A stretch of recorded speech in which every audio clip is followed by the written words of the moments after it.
আমি দাঁড়িয়ে আছি গাজীপুরের কালীগঞ্জ উপজেলা, যা ষষ্ঠ ধাপের যে প্রথম উপজেলা নির্বাচন, এই উপজেলা নির্বাচন কিন্তু হতে যাচ্ছে। আর আমি যদি আপনাদেরকে একটু জানিয়ে রাখতে চাই, এই উপজেলা কিন্তু 90টি ভোট কেন্দ্র রয়েছে। 90টি ভোট কেন্দ্রের মধ্যে কিন্তু সকাল 8টা থেকে কিন্তু ভোট গ্রহণ শুরু হয়েছে।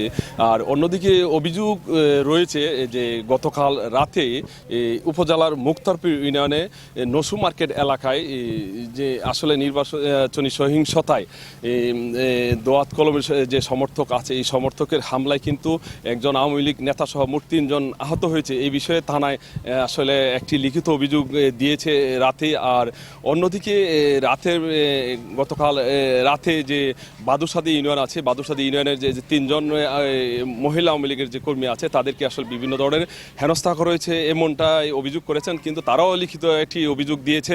তবে আজকে যে সকাল থেকে আমরা বিভিন্ন কেন্দ্র পরিদর্শন করেছি, বিভিন্ন কেন্দ্র দেখেছি, আসলে বিভিন্ন কেন্দ্র ঘুরে যেটি দেখতে পেয়েছি, আসলে যেটি আমাদের কানে বা আমাদের কাছে এসেছে, এটি হলো আসলে বিভিন্ন ধরনের অভিযোগ তুলেছে যে দোয়াত কলমের যে প্রার্থী আছে, আসলে দোয়াত কলমের যে সমর্থক আছে, দোয়াত কলমের সমর্থকেরা আসলে বিভিন্ন জায়গায় কিন্তু গ্যাঞ্জামের একটা সৃষ্টি করেছে। তবে এইখানে আজকে বাদুসাদি ইউনিয়নের যে ঈশ্বরপুর আছে, ঈশ্বরপুর কিন্তু আমরা যেটি দেখেছি যে দোয়াত কলমের যে প্রার্থী আছে বা সমর্থক আছে, সমর্থকের হামলায় কিন্তু একজন হুন্ডার যে কর্মী আছে তারা কিন্তু আহত হয়েছে। আর অন্যদিকে কালীগঞ্জ পৌরসভার চোয়ারি এলাকায় কিন্তু 5 জন আহত হয়েছে। 5 জনের মধ্যে একজন দোয়াত কলমের সমর্থক, আর 4 জন কিন্তু যেমনটি আমাদেরকে জানিয়েছেন বা যে তথ্য আমরা পেয়েছি, এটি আর 4 জন হলো যে হুন্ডার সমর্থক, যে মোটরসাইকেলের যে সমর্থক ছিল।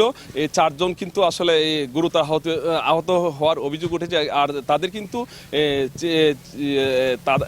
তাদেরকে কিন্তু বিভিন্ন হসপিটালে পাঠিয়েছে, আমাদের কাছে যে তথ্য রয়েছে। দর্শক যেখান থেকে গ্লোবাল টেলিভিশন দেখছেন, আপনাদেরকে আসলে সাদর এবং সম্বর্ধনা জানাচ্ছি। এই ছিল আমার কাছে মনিরুল আলম, গ্লোবাল টেলিভিশন, কালীগঞ্জ, গাজীপুর।